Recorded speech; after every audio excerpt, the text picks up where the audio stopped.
Hello and greetings from Vision Rescue in India. This is Biju Thampy from Mumbai, and so good to be able to talk to you. And I'm so glad that I could stand here to give an update about what we have been able to do together in the year 2021. 2021, just like it's been for you, it's been a crazy year for us. But we are celebrating the good things that has happened in the lives of our children and our communities through our partnership. So this year, because of your partnership, we have been able to enroll 1,746 children into education. When I say education, because of the digital divide, these children living in slum communities had been pushed back, but we have been able to engage them in online education, and we have been able to give away 851 little tablets, devices to children who could not afford it or who did not have it, so that they could get back into education. That means these children don't have to be exploited. Their vulnerabilities are not exploited by human traffickers or predators because they are engaged in education, and this would not have happened without you. As our whole nation was going through a health crisis, and a lot of it is because of lack of awareness, we have been able to reach 323,950 beneficiaries through our online and offline medical camps, giving them awareness and information about medical, dental information that would really help them to stay out of sickness or prevent and stay healthy. This year, 650 women have received employable skill training, which had led them to livelihood.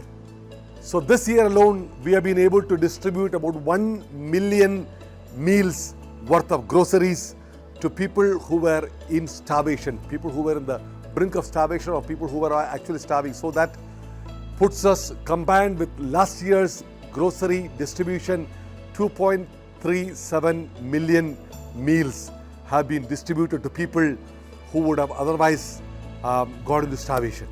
During the pandemic, especially with the second wave, we heard about people dying without oxygen in hospital, and we were able to distribute 45 oxygen concentrators to hospitals and health posts who were struggling. And on top of that, we were able to distribute 550,000 items, masks, sanitizers, sprays, alcohol wipes, and protective equipments, PPE kits to the health departments and the police departments across the country. And that happened in the midst of this pandemic, really helping our frontline workers to stay safe. During the pandemic, especially because of lockdown, most of our staff were not able to go into the communities most of the times.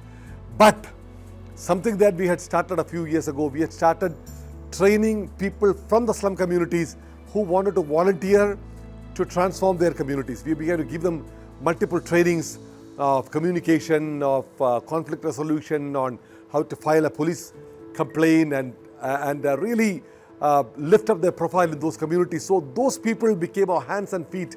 So we have 411 such community champions, and out of the 309 of them have been actively involved in the slum community, bringing transformation in multiple ways to their own communities, and they are our hands and feet in those communities. My dear friend, this would not have happened without you.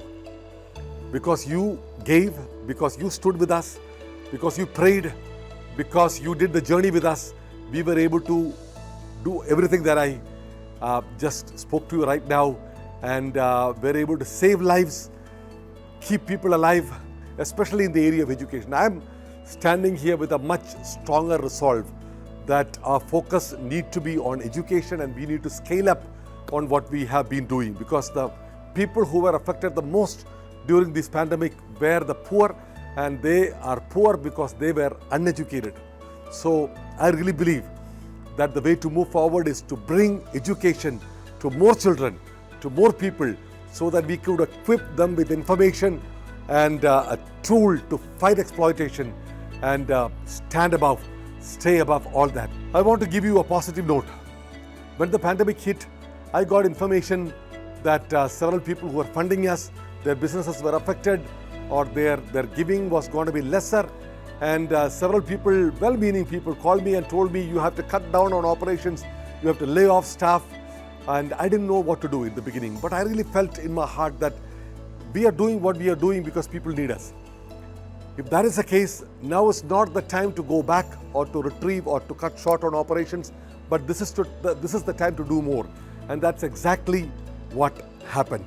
And this happened because you stood with us. So I want to encourage you, don't be discouraged with what happens around you. God is with you. Trust God. Trust in the ability that God has placed within you. And don't look at the negative things and get discouraged. Look at the possibilities in front of you. Look at the need in front of you. Look at, what can happen through you if you step up and get creative and do something that you've never done before. And you'll be surprised at what you will be able to do, what you will be able to achieve.